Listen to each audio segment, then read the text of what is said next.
ನಾರಾಯಣಂ ಸುರಗುರುಂ ಜಗದೇಕನಾಥಂ ಭಕ್ತಪ್ರಿಯಂ ಸಕಲಲೋಕನಮಸ್ಕೃತಂಚ ತ್ರೈಗುಣ್ಯವರ್ಜಿತಮಜಂ ವಿಭವಾದ್ಯಮೀಶಂ ವಂದೇ ಭವಘ್ನಂ ಅಮರಾಸುರಸಿದ್ಧವಂದ್ಯಂ ನಾರಾಯಣಂ ನಮಸ್ಕೃತ್ಯ ನರಂ ಚೈವ ನರೋತ್ತಮಂ ದೇವೀಂ ಸರಸ್ವತೀಂ ವ್ಯಾಸಂ ತತೋ ಜಯಮುದೀರಯೇತ್. ಶ್ರೀ ಗುರುಭ್ಯೋ ನಮಃ. ಭ್ರಾಜಿಷ್ಣು ಭಗವಂತ ತುಂಬ ಪ್ರಕಾಶದಿಂದ, ತೇಜಸ್ಸಿನಿಂದ ಕೂಡಿದವನು ಅಂತ ಅರ್ಥ. ಏನದು ಪ್ರಕಾಶ, ತೇಜಸ್ಸು? ಜಗತ್ತಿನಲ್ಲಿ ಬೆಳಕು ಅನ್ನುವಂಥದ್ದು ಇಲ್ಲದೆ ಹೋದರೆ ನಮ್ಮ ಬದುಕು ಹೇಗೆ ಇರಬಹುದು? ನಾವು ಲೋಕದಲ್ಲಿ ಅವಲಂಬಿಸಿಕೊಂಡು ಇರುವಂತಹ ಆ ತೇಜಸ್ಸುಗಳಲ್ಲಿ ಪ್ರಧಾನವಾಗಿ 3 ಗುರುತಿಸಬಹುದು. ಒಂದು ಸೂರ್ಯ. ಸೂರ್ಯನಿಲ್ಲದೆ ಬದುಕೇ ಇಲ್ಲ, ಪ್ರಪಂಚವೇ ಇಲ್ಲ. ನಂತರ ಕೆಲ ಸಮಯ ಸೂರ್ಯ ಅಸ್ತಮಯ ಆದ ಬಳಿಕ ಕತ್ತಲೆಯಲ್ಲಿ ಬೆಳಕು ಕೊಡಬಲ್ಲಂತಹ ಚಂದ್ರ ನಮ್ಮ ಬದುಕನ್ನು ತಕ್ಕ ಮಟ್ಟಿಗೆ ಸ್ವಲ್ಪ ಸುಲಭವನ್ನಾಗಿ ಮಾಡಿಕೊಡ್ತಾನೆ. ನಂತರ ಅದರ ಜೊತೆಗೆ ನಮಗೆ ಬೇಕಾದಲ್ಲಿ ಪ್ರಕಾಶವನ್ನು, ಬೆಳಕನ್ನು ದಾರಿ ತೋರಿಸುವಂತಹ ಸಹಾಯ ಮಾಡುವುದು ಅಗ್ನಿ. ಈ ರೀತಿಯಾಗಿ ಸೋಮ, ಸೂರ್ಯ, ಅಗ್ನಿ ಅನ್ನುವಂತಹ ಈ 3 ಬೆಳಕು, ಅದೇ ಸೋಮ ಸೂರ್ಯಾಗ್ನಿಲೋಚನ ಅಂತ ಹೇಳಿ ರುದ್ರದೇವರನ್ನು 3 ಕಣ್ಣುಗಳನ್ನು ಗುರುತಿಸ್ತೇವೆ. ಆ ಕಣ್ಣುಗಳಿಗೆ ಬೆಳಕನ್ನು ಕೊಟ್ಟಂತಹ ಅಂತರ್ಯಾಮಿ ತತ್ವ ಅದು ಪರಮಾತ್ಮ, ಅವನೇ ಭ್ರಾಜಿಷ್ಣು. ಉಪನಿಷತ್ತು ಅದನ್ನೇ ಹೇಳಿತು. ಕೃಷ್ಣನು ಕೂಡ ಅದನ್ನೇ ಸಮರ್ಥನೆ ಮಾಡಿಕೊಂಡ.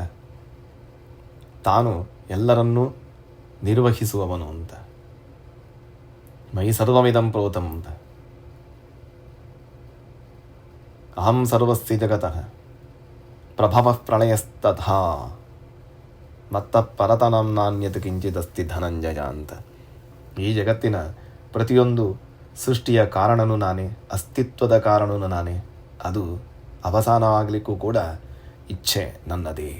ಈ ರೀತಿಯಾದಂತಹ ಸರ್ವೋತ್ತಮತ್ವವನ್ನು ಭಗವಂತ ಪ್ರತಿಪಾದನೆ ಮಾಡಲಿಕ್ಕೆ, ಅದಕ್ಕಂತಲೂ ಕೂಡ ಅನಾದಿಯಾದಂತಹ ವೇದಗಳೇ ಹೇಳುವಂತಹ ಒಂದೇ ಒಂದು ಮಾತು ಕಾಟಕ ಉಪನಿಷತ್ತಲ್ಲಿ ಬರುವಂಥದ್ದು, ತಮೇವ ಭಾಂತಂ ಅನಭಾತಿ ಸರ್ವಂ ತಸ್ಯ ಭಾಸಾ ಸರ್ವವಿದಂ ವಿಭಾತಿ ಅಂತ. ಬೇರೆ ಏನು ಜಗತ್ತಿನಲ್ಲಿ ಕಾಣ್ತಾ ಇದೆಯೋ ಅದೆಲ್ಲವೂ ಕೂಡ ಪರಮಾತ್ಮನ ಮಮ ತೇಜೋಂಶ ಸಂಭವಂ, ಪರಮಾತ್ಮನ ತೇಜಸ್ಸಿನ ಒಂದು ಪ್ರತಿಫಲನ ಅಷ್ಟೇ. ಕನ್ನಡಿ ಕಾಣುವಂತಹ, ತೋರಿಸುವಂತಹ ಬೆಳಕು ಅದು ಯಾವುದೋ ಒಂದು ಬೆಳಕಿನ ಪ್ರತಿಫಲನ ಅಲ್ವಾ? ಅಷ್ಟೇ ಬೇರೆಲ್ಲರಿಗೂ ಇರುವಂತಹ ಒಂದು ಸ್ವಾತಂತ್ರ್ಯ ಅಥವಾ ಸಾಮರ್ಥ್ಯ ಅಂತ ಹೇಳ್ಬೋದು. ಈ ರೀತಿಯಾಗಿ ಜಗತ್ತಿನಲ್ಲಿ ಏನೆಲ್ಲ ಇದೆಯೋ ಪ್ರಕಾಶಿಸುವಂಥದ್ದು, ಯದ್ಯದ್ ವಿಭೂತಿ ಸತ್ವಂ, ಒಂದು ಶ್ರೇಷ್ಠ ಅಥವಾ ಪ್ರಕಾಶ ಅಂತ ಅನ್ನುವಂಥದ್ದಕ್ಕೆ ಇನ್ನೊಂದು ಅರ್ಥ ಇದೆ. ಏನು? ಅಲ್ಲಿರುವಂತಹ ವಿಶೇಷ ಗುಣ ಅಂತ, ಎದ್ದು ಕಾಣುವಂತಹ ವೈಶಿಷ್ಟ್ಯ ಅಂತ ಗುರುತಿಸಬಹುದು. ಎದ್ದು ಕಾಣುವಂತಹ ಯಾವ ವೈಶಿಷ್ಟ್ಯವೂ ಅದು ಆ ವಸ್ತುವಿನದ್ದಲ್ಲ. 4 ಜನಗಳ ಮಧ್ಯದಲ್ಲಿ ಒಬ್ಬ ಸಾಧನೆಯಿಂದ ತನ್ನನ್ನು ತಾನು ಗುರುತಿಸಿಕೊಳ್ಳುವಂತಹ ಒಂದು ಯೋಗವನ್ನು ಪಡೆಯಬಹುದು. ಆ ಯೋಗವನ್ನು ಕೊಟ್ಟವನು ಇವನು, ಅವನನ್ನು ಎತ್ತಿ ಹಿಡಿದವನು ಭಗವಂತ ಅಂತ ಹೇಳಿ. ಹಾಗಾಗಿ ಇವತ್ತು ನಮ್ಮ ಬಳಿ ಯಾವ ಒಂದು ವಿದ್ಯೆ ಇದೆ, ಕಲೆ ಇದೆ, ಅಥವಾ ಸಂಪತ್ತು ಇದೆ, ರೂಪ ಇದೆ, ಇದೆಲ್ಲವೂ ಕೂಡ ನಮ್ಮದಲ್ಲ. ಅದು ಇದ್ದರೂ ಕೂಡ ಎಲ್ಲರೂ ಎಲ್ಲ ಕಾಲದಲ್ಲಿಯೂ ಗುರುತಿಸಿಕೊಳ್ಳುವಷ್ಟು ತೇಜೋಮಯನಾಗಬೇಕು ಅಂತ ಇಲ್ಲ. ಅಂದರೆ ಅಂತಹ ಒಂದು ರೆಕಗ್ನಿಷನ್ ಸಿಗಲೇಬೇಕು ಅನ್ನೋಂಥದ್ದು ಇಲ್ಲ ಅಲ್ವಾ? ಹಾಗಾಗಿ ಯಾರು ಅವನನ್ನು ಅನುಸಂಧಾನಪೂರ್ವಕವಾಗಿ ಮನಸಾರೆ ಭಗವಂತ ತಮ್ಮ ಸ್ವಾಮಿ ಅಂತ ಒಪ್ಪಿಕೊಳ್ತಾರೋ ಅವರಿಗೆ ಅವನ ಅನುಗ್ರಹ ಆಗ್ತದೆ. ಅದು ಬಿಟ್ಟು ಅಹಂಕಾರದಿಂದ ಮೆರೆಯುವವರಿಗೆ ಅವನು ಬುದ್ಧಿ ಕಲಿಸ್ತಾನೆ. ಹಾಗಾಗಿ ಅಹಂಕಾರಕ್ಕೆ ಅವಕಾಶವೇ ಬೇಡ. ಏನಿದ್ರೂ ನಮ್ಮ ಅಸ್ತಿತ್ವಕ್ಕೆ ಕಾರಣ ಭಗವಂತ. ಹಾಗಾಗಿ ಪ್ರಪಂಚದಲ್ಲಿ ಯಾರು ಜನಗಳು ತಮಗೆ ಮನ್ನಣೆಯನ್ನು ಕೊಡ್ತಾ ಇದ್ದಾರೆ, ಓವರ್ನೈಟ್ ಯಾರೋ ತುಂಬ ಫೇಮಸ್ ಆಗಿಬಿಟ್ರು, ನಮಗೆ ಏನೋ ಒಂದು ವಿಶೇಷವಾದಂತಹ ಒಂದು ಪ್ರಪಂಚದಲ್ಲಿ ಬೇರೆ ಯಾರಲ್ಲೂ ಇಲ್ಲದಂತಹ ಒಂದು ಮಹಿಮೆ ಇದೆ ಅಂತ ಅಂದುಕೊಂಡು ಮೂರ್ಖತನವನ್ನು ತೋರಿಸಬೇಡಿ. ಯಾಕಂದರೆ ಎತ್ತಿ ಹಿಡಿದದ್ದವನು ನೀವು ನೋಡ್ತಾ ಇರೋದೇನೋ ನಾನು ಎತ್ತರದಲ್ಲಿದ್ದೇನೆ ಅಂತ ಹೇಳಿ. ನಿಮ್ಮನ್ನು ಎತ್ತರಕ್ಕೆ ಹಿಡಿದಂತಹ ಕಂಬ ಇವನು. ಅವನು ಯಾವಾಗ ನಿಮಗೆ ಕೆಳಗೆ ಬೀಳಿಸ್ತಾನೋ ಅಲ್ಲಿ ನಿಮ್ಮ ಅಹಂಕಾರ ಅಲ್ಲಿಗೆ ಅವಸಾನ ಆಗ್ತದೆ. ಹಾಗಾಗಿ ಅಂತಹ ಒಂದು ಆ ಭ್ರಮೆ ಬೇಡ ಅಂತ. ಎತ್ತು ತೋರಿಸುವಂತಹ ಅನುಗ್ರಹ ಮಾಡಿದಂತಹ ಭಗವಂತನನ್ನು ಮನಸ್ಸಿನಲ್ಲಿಟ್ಟುಕೊಳ್ಳಿ ಸಾಕು. ಅದನ್ನೇ ವಿಜಯದಾಸರು ಹೇಳಿದ್ದು. ನಿನ್ನ ಉಲುಮೆಯಿಂದ ನಿಖಿಲ ಜನರು ಬಂದು ಮನ್ನಿಸುವರೋ ಮಹಾರಾಜ, ನನ್ನದೇನಿದೆ ಅಂತ. ಯಾರು ಬಂದು ಮನ್ನಣೆಯನ್ನು ಕೊಟ್ಟರು, ಗೌರವವನ್ನು ಕೊಟ್ಟರು ಅಂತ ಹೇಳಿದರೆ ಅದು ನನ್ನೊಳಗೆ ನೀನು ನಿನ್ನನ್ನು ಹೆಚ್ಚಾಗಿ ತೋರಿಸಿಕೊಂಡದ್ದ ಅದರ ಪ್ರಭಾವ ಹೊರತಾಗಿ ನನ್ನದೇನೂ ಇಲ್ಲ. ಇಲ್ಲಿ ದೀಪನ್ನು ಕೊಡುವಂತಹ ಬೆಳಕು ಅದು ಎತ್ತರಕ್ಕೆ ಹೋಗಬಹುದು. ಆ ಬೆಳಕನ್ನು ಹಿಡಿದಂತಹ ದೀಪ ತಾನೇ ಶ್ರೇಷ್ಠ ಅಂತ ಮೆರೆಯಬಹುದು. ದೇವರ ಮುಡಿಗೆ ಮುಡಿಸಿದಂತಹ ಮಲ್ಲಿಗೆಯ ಹಾರ, ಅದರ ದಾರ ತಾನು ಎಲ್ಲಿದ್ದೇನೆ ಅಂತ ಹೇಳಿ ಭ್ರಮೆ ಪಟ್ಟರೆ ಅದು ಅದರ ಮೂರ್ಖತನ ಅಷ್ಟೇ. ಆ ರೀತಿಯಾಗಿ ಎಲ್ಲವೂ ಕೂಡ ಭ್ರಾಜಿಷ್ಣು, ಜಗತ್ತಿನಲ್ಲಿ ಶೋಭಿಸುವವನು ಪರಮಾತ್ಮ ಮಾತ್ರ. ಹಾಗಾಗಿ ಏನು ನಮಗೆ ಶ್ರೇಯಸ್ಸು, ಏನು ನಮಗೆ ಒಂದು ಒಳ್ಳೆಯದು ಅಂತ ಬಂದಿತೋ ಅದು ನಾನಲ್ಲ ಅನ್ನುವಂತಹ ಒಂದು ಭಾವವನ್ನು ಮತ್ತೆ ಮತ್ತೆ ಮನಸ್ಸಿನಲ್ಲಿ ಸ್ಮರಣೆ ಮಾಡಿಕೊಳ್ಳಿಕ್ಕೆ ಈ ರೂಪದ ಚಿಂತನೆ ಆಗಬೇಕು.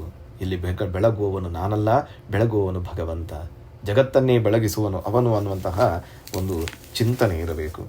ಅಂತಹ ಪರಮಾತ್ಮನನ್ನೇ ಅನೇಕ ಕಡೆ ವೇದ ಉಪನಿಷತ್ತುಗಳಲ್ಲಿ, ಶ್ರುತಿ ಸ್ಮೃತಿಗಳ ಜೊತೆಗೆ ಪುರಾಣಗಳಲ್ಲಿ ಎಲ್ಲ ಕಡೆಯಲ್ಲಿಯೂ ಕೂಡ ಅವನ ತೇಜಸ್ಸಿನ ವರ್ಣನೆಯೇ ಕಾಣುವಂಥದ್ದು. ಕೋಟಿ ಸೂರ್ಯ ಸಮಪ್ರಭಾ ಅಂತ ಹೇಳೋದಿಲ್ವ?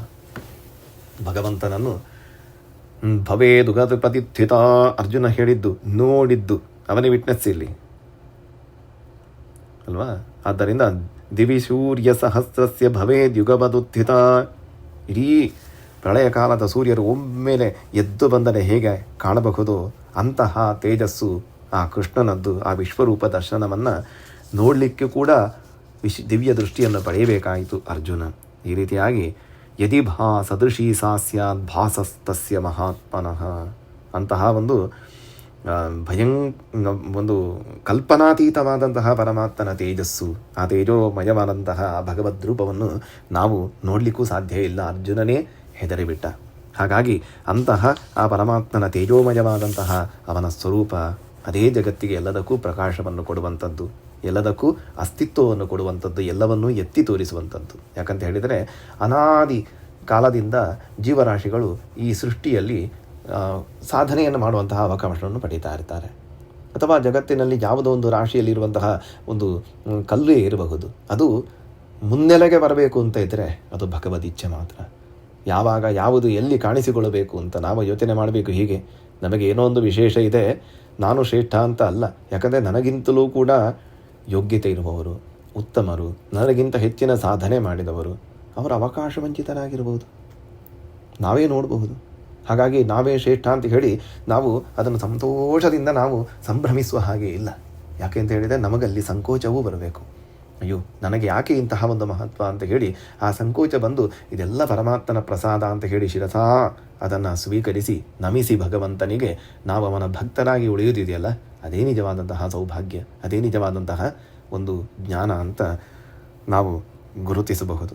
ಈ ರೀತಿಯಾಗಿ ಆ ಪರಮಾತ್ಮ ಹೇಗಿರ್ತಾನೆ ಎಲ್ಲ ರೂಪದಲ್ಲಿಯೂ, ಎಲ್ಲ ಅವತಾರಗಳಲ್ಲಿಯೂ, ಅನೇಕ ಕಡೆಗಳಲ್ಲಿ ಪುರಾಣಗಳಲ್ಲಿ ಮತ್ತು ಮಹಾಭಾರತಾದಿಗಳಲ್ಲಿ ಪರಮಾತ್ಮನ ಆ ತೇಜೋಮಯವಾದಂತಹ ಒಂದು ಸ್ವರೂಪದ ಬಗ್ಗೆ ವರ್ಣನೆ ಆಗಿದೆ. ಯಾಕೆ ತೇಜಸ್ಸು ಅಂತ ಹೇಳಿದರೆ ಅದು ಎದ್ದು ಕಾಣಿಸುವಂಥದ್ದು, ಎಲ್ಲ ಕಡೆ ಆಕರ್ಷಣೆಗೆ, ಅಂದರೆ ಮುಖ್ಯವಾಗಿ ಸೆಳೆತ ಅಲ್ಲಿ ಬೆಳಕಿದ್ದಲ್ಲಿ ಮಾತ್ರ ಅಲ್ವ, ವಿಶೇಷ ಇದ್ದಲ್ಲಿ ಮಾತ್ರ ಅಲ್ವ. ಹಾಗೆಯೇ ಸಹಸ್ರಮು ಧನ್ಯುರು ಶೇಷಭೋಗ ಆಸೀನ ರೂಪೇ ಅಮಿತ ಸೂರ್ಯ ದೀಧಿತವು ರಮಾ ಸಹಾಯೇ ಮಹಾಭಾರತದಲ್ಲಿ. ಎಲ್ಲ ಕಡೆಯಲ್ಲಿಯೂ ಕೂಡ ಅಷ್ಟೇ. ಪರಮಾತ್ಮ ವೈಕುಂಠ ಲೋಕದಲ್ಲಿ ತನ್ನ ಮೂಲ ಸ್ವರೂಪದಿಂದ ಹೇಗಿರ್ತಾನೆ, ಅನಂತಾನಂತ ಸೂರ್ಯರ ಪ್ರಕಾಶ ತೇಜಸ್ಸಂತೆ.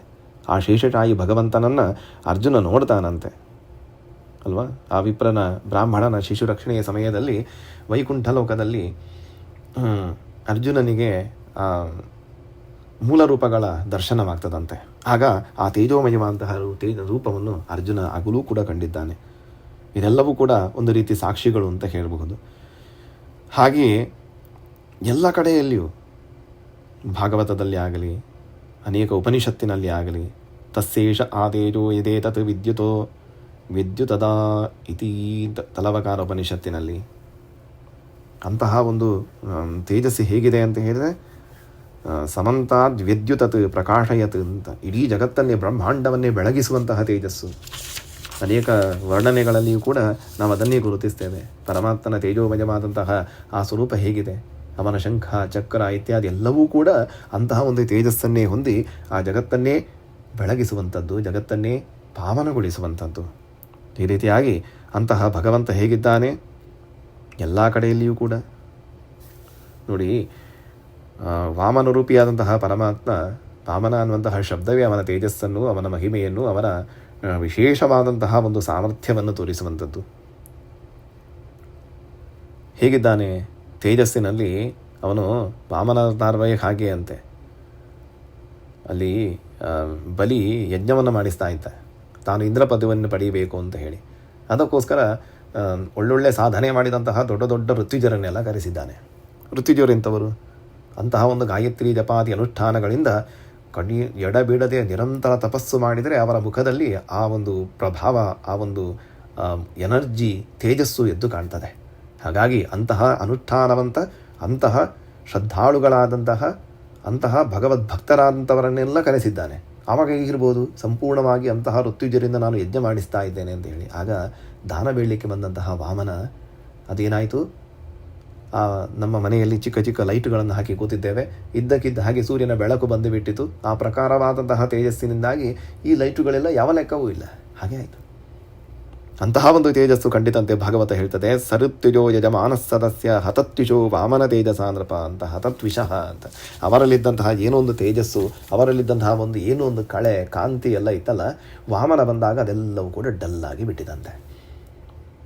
ನಾವೊಂದು ಚಿಕ್ಕದಾದಂತಹ ಒಂದು ದೀಪವನ್ನು, ಕ್ಯಾಂಡಲನ್ನು ಹಚ್ಚಿ ಕೂತಿದ್ದೇವೆ, ಒಂದು ಇದ್ದಕ್ಕಿದ್ದ ಹಾಗೆ ಕರೆಂಟು ಬಂತು. ಆಗ ಏನಾಯಿತು, ಉಳಿದ ಕ್ಯಾಂಡಲ್ಗಳು, ಚಿಕ್ಕ ಚಿಕ್ಕ ದೀಪಗಳೆಲ್ಲವೂ ಕೂಡ ಮಹತ್ವವನ್ನು ಕಳ್ಕೊಳ್ತವೆ.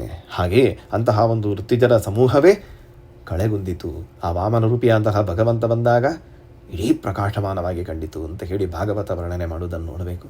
ಅಂತಹ ಒಂದು ಭ್ರಾಜಿಷ್ಣು ಭಗವಂತ ನಮಗೂ ಕೂಡ ಒಂದು ತೇಜಸ್ಸನ್ನು, ಅದರಲ್ಲಿಯೂ ನಾವು ಬಯಸುವಂತಹ ಒಂದು ಒಳ್ಳೆಯ ಸ್ಥಾನಮಾನಾದಿಗಳನ್ನು ಕೊಡುವವನು ಅಂತ ಹೇಳಿ ಚಿಂತನೆ. ಕೃಷ್ಣಾರ್ಪಣಂ.